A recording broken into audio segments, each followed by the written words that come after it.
दोस्तों अभी देखेंगे हम लेबर एंड इंडस्ट्रियल लॉ का क्वेश्चन पेपर, किस तरह से क्वेश्चन पूछे जाते हैं और आपको अटेम्प्ट किस तरह से करना है। इसमें भी टोट की ही तरह 5 यूनिट में डिवाइड किया गया है। हर यूनिट में 2-2 क्वेश्चंस है दोस्तों। तो आपको देखना है कि आपको तैयारी किस तरह से करनी है अगर आप लॉ स्टूडेंट हैं तो। देखते हैं पहला क्वेश्चन क्या है। इसमें पहला क्वेश्चन पूछा गया यूनिट 1 में कि discuss as to how the notion of wages came into being with the help of principles doctrine and theories of wages. इसमें सिंपल पूछा गया doctrine and theories of wages. दूसरा क्वेश्चन है minimum wages act 1948 was enacted to protect sweated labour, explain with the help of various case laws. इन दोनों questions में से आपको एक अटेम्प्ट करना है दोस्तों। दोनों ही सिंपल है, आप दोनों में से कोई भी कर सकते हैं प्रैक्टिस के लिए।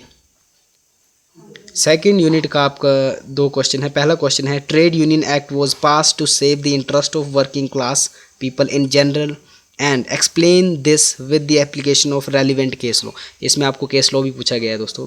फोर्थ क्वेश्चन है आपका explain various privileges and immunities arising out of the registration of trade union. दोस्तों ये जो क्वेश्चन पूछे जा रहे हैं ना, ये इन दोनों में से आप कोई भी अटैम्प्ट करो, कोई भी अटैम्प्ट करोगे आंसर एक ही लिखना है आपको। ये नहीं है कि 2-2 अलग अलग आपको प्रिपेयर करने, आंसर घुमा फिरा के आपका आंसर वही आएगा। थर्ड यूनिट देखिए in the light of recommendation made by the national commission for labour. देखो नेशनल कमीशन ऑफ लेबर के बारे में पूछेगा। It was considered to make amendment in industrial dispute act 1947 for the promotion of health industrial relation and effective bargaining, explain it. दूसरा unit 3 का दूसरा question है, ये देखिए सीरियल वाइज 6th क्वेश्चन है एक्सप्लेन द फॉलोइंग लॉकआउट और retrenchment. ये दोनों बहुत सिंपल है। इन दोनों में से आपको 6th क्वेश्चन करना चाहिए अगर आप प्रैक्टिस के लिए कर रहे हैं तो। ये देखिए 5th यूनिट क्या बोलती है, 4th यूनिट क्या बोलती है explain object and reason for passing employees compensation act 1923। Next है explain the role of various authorities for settlement of dispute. दोनों में से एक अटैम्प्ट कीजिए, आंसर एक ही लिखना है आपको। नेक्स्ट देखते हैं हम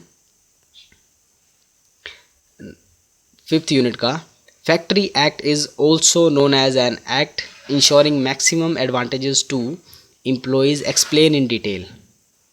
लास्ट है in pursuant to recommendation of ILO Indian labour organisation है दोस्तों। ILO means Indian labour organisation. A new chapter वो substituted in the year 1954, explain the same.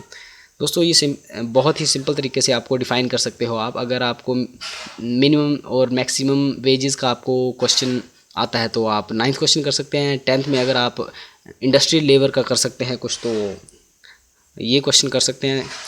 तो ये था हमारा लेबर एंड इंडस्ट्रियल लॉ का question paper. Next question paper में देखते हैं दोस्तों।